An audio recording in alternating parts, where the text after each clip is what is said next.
आज से हम शुरू कर रहे हैं Robins chapter 3 inflammation and repair. Believe me, ये चैप्टर पैथोलॉजी के मोस्ट इंपॉर्टेंट और मोस्ट इंटरेस्टिंग टॉपिक्स में से एक है। अब जरा इमेजिन करें, आपके हाथ पर छोटा सा कट लगता है। फौरन क्या होता है? एरिया रेड हो जाता है, हाइपरेमिया, थोड़ा सा स्वेलिंग आता है, एडिमा, हीट फील होती है और साथ साथ पेन भी। ये सब कुछ एक्सीडेंटली नहीं हो रहा, बल्कि ये है बॉडी का प्रोटेक्टिव रिस्पॉन्स, जिसे हम कहते हैं इन्फ्लेमेशन। मकसद सिंपल है, हार्मफुल जर्म्स या टॉक्सिन्स को न्यूट्रलाइज करना और टिश्यू को रिपेयर के लिए तैयार करना। इन्फ्लेमेशन बेसिकली बॉडी का defence mechanism plus healing process है, और इसके बाद आती है रिपेयर, जिसमें टिश्यू या तो रिजेनरेट हो जाता है या फाइब्रोसिस के जरिए स्कार बन जाता है। इस चैप्टर में हम स्टेप बाय स्टेप डिस्कस करेंगे acute versus chronic inflammation, vascular और सेल्युलर चेंजेस, केमिकल मीडिएटर्स और आखिर में रिपेयर, रीजेनरेशन और स्कार फॉर्मेशन। सो गेट रेडी। ये जर्नी आपको ना सिर्फ एग्जाम्स में टॉप करेगी, बल्कि क्लिनिकल प्रैक्टिस में भी रियल केसेस को डीपली समझने का एक नया जाविया देगी। Let's dive into inflammation and repair. देखें, जब भी हमारे जिस्म के वैस्कुलराइज्ड टिश्यूज में इन्फेक्शन हो जाए या टिश्यू डैमेज हो, तो बॉडी फौरी तौर पर अपने डिफेंस सेल्स और मॉलिक्यूल्स सर्कुलेशन से निकालकर इसी जगह पर पहुंचा देती है जहां प्रॉब्लम है। वाई? ताकि ऑफेंडिंग एजेंट यानी माइक्रोब्स, टॉक्सिन्स या नेक्रोटिक सेल्स को एलिमिनेट किया जा सके। समझें ऐसे कि अगर इन्फ्लेमेशन ना हो तो इन्फेक्शन अनकंट्रोल्ड हो जाते, वाउंड्स कभी हील ना करते और इंजर्ड टिश्यूज हमेशा फेस्टरिंग सोर्स बने रहते। अबास में मेजर प्लेयर्स को नहीं, फैगोसाइटिकल ल्यूकोसाइट्स एंटीबॉडीज, कॉम्प्लीमेंट प्रोटीन्स ये नॉर्मली तो ब्लड में सर्कुलेट कर रहे होते हैं, लेकिन जब टिश्यू इंजरी या इन्फेक्शन होता है तो इन्फ्लेमेशन इनको रिक्रूट करके साइट पर ले आता है। फिर ही सेल्स और प्रोटीन हार्मफुल सब्सटेंसेस को हटाते हैं और साथ टिश्यू रिपेयर को इनिशिएट करते हैं। सो इन्फ्लेमेशन बेसिकली 3 काम करता है। 1. ऑफेंडिंग कॉज रिमूव करता है, जैसे माइक्रोब्स, टॉक्सिन्स। 2. कॉन्सिक्वेंसेस रिमूव करता है, नेक्रोटिक सेल्स, डिब्री। और रिपेयर प्रोसेस स्टार्ट करता है।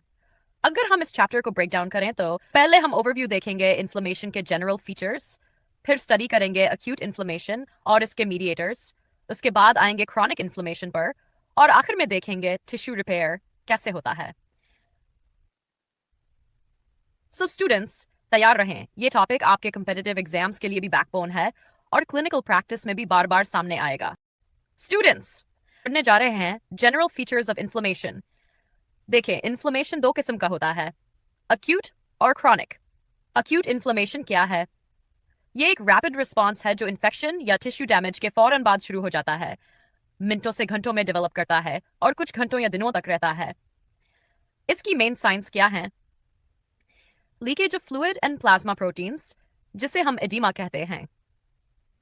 ल्यूकोसाइट्स का आना, स्पेशली न्यूट्रोफिल्स, जो पॉलीमॉर्फोन्यूक्लियर ल्यूकोसाइट्स भी कहलाते हैं। अब अगर अक्यूट इन्फ्लेमेशन अपना मकसद अचीव कर ले, यानी ऑफेंडिंग एजेंट को एलिमिनेट कर दे, तो प्रोसेस काम हो जाता है। लेकिन अगर नहीं होता तो ये क्रॉनिक इन्फ्लेमेशन में कन्वर्ट हो सकता है। क्रॉनिक इन्फ्लेमेशन लॉन्ग ड्यूरेशन का होता है, जिसमें टिश्यू डिस्ट्रक्शन और फाइब्रोसिस यानी कनेक्टिव टिश्यू डिपोजिशन प्रोमिनेंट होते हैं। अब आए classic cardinal science of inflammation पर। ये 5 हैं। 1. Heat, Keller. 2. redness, रूबर। 3. swelling, tumor। 4. pain। 5. loss of function, functionalissa। पहले 4 साइंस को 1000 साल पहले रोमन एनसाइक्लोपीडिस्ट सेल्सियस ने डिस्क्राइब किया, और 5वां साइन बाद में father of modern pathology Rudolf Virchow ने ऐड किया। इन्फ्लेमेशन हमेशा एक सीक्वेंस में चलता है, जिसे हम कहते हैं 5 R's। 1. recognition of offending agent। 2. recruitment of blood cells and proteins। 3. removal of the agent। 4. regulation of the response। 5. repair of damaged tissue। लेकिन स्टूडेंट्स, याद रखें कि इन्फ्लेमेशन हमेशा बेनिफिशियल नहीं होता। कुछ सिचुएशंस में ये खुद डिजीज का सबब बन जाता है। मिसाल के तौर पर ऑटो इम्यून डिजीजेस में ये सेल्फ टिश्यूज के खिलाफ हो जाता है। एलर्जीज में ये हार्मलेस एजेंट्स के खिलाफ रिएक्ट करता है।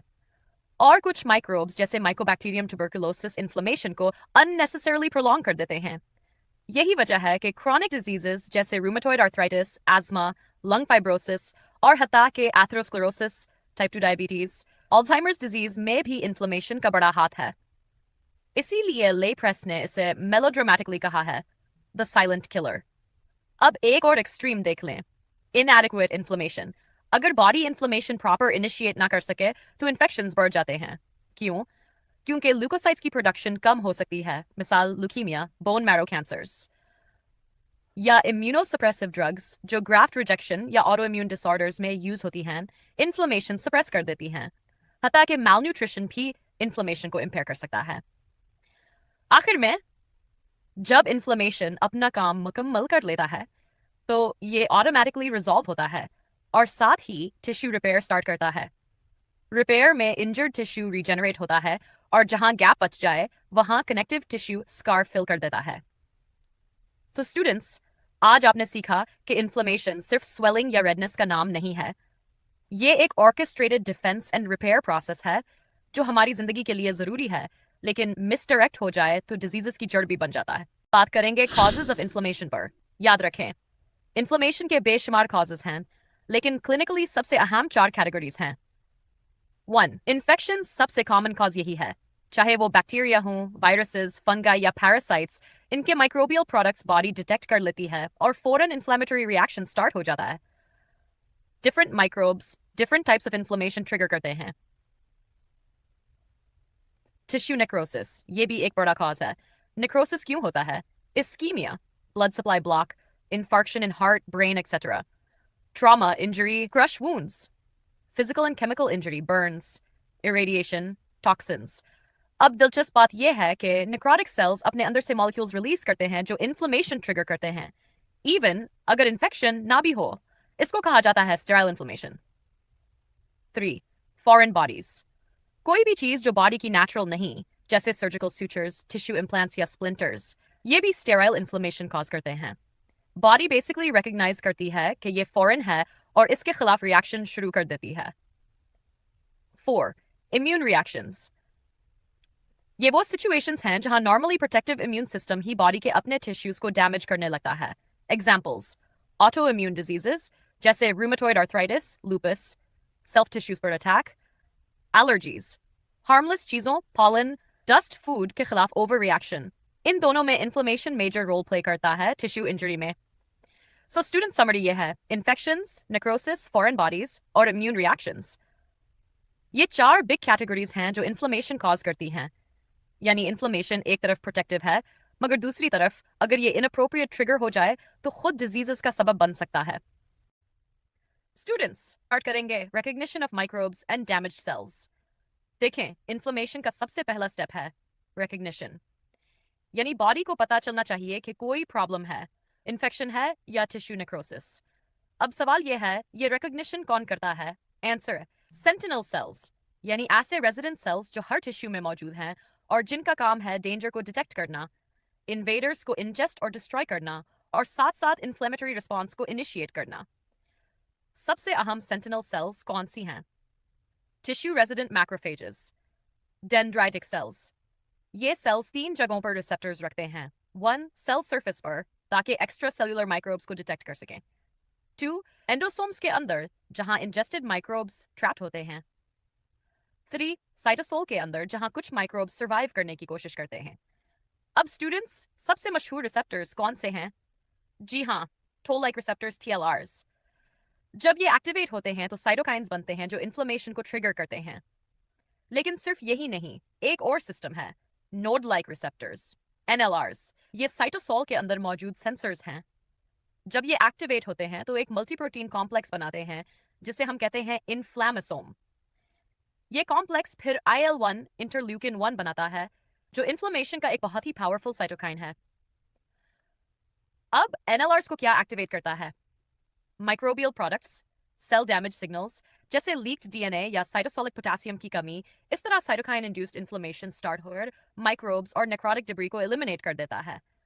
लेकिन फर्ज करें अगर माइक्रोब्स सेंटिनल सेल्स से बच जाएं और डायरेक्टली ब्लड में आ जाएं, तब उनको कौन पहचानता है? आंसर है प्लाज्मा प्रोटीन्स जैसे एंटीबॉडीज और कॉम्प्लीमेंट सिस्टम। ये प्रोटीन्स सर्कुलेटिंग माइक्रोब्स को डिस्ट्रॉय भी करते हैं और साथ टिश्यूज में जाकर इन्फ्लेमेशन भी ट्रिगर करते हैं। सो स्टूडेंट्स, रिकग्निशन के बगैर कोई इन्फ्लेमेशन पॉसिबल नहीं। पहले बॉडी को इन्वेडर को आइडेंटिफाई करना पड़ता है, फिर ही एलिमिनेशन और हीलिंग का प्रोसेस आगे बढ़ता है।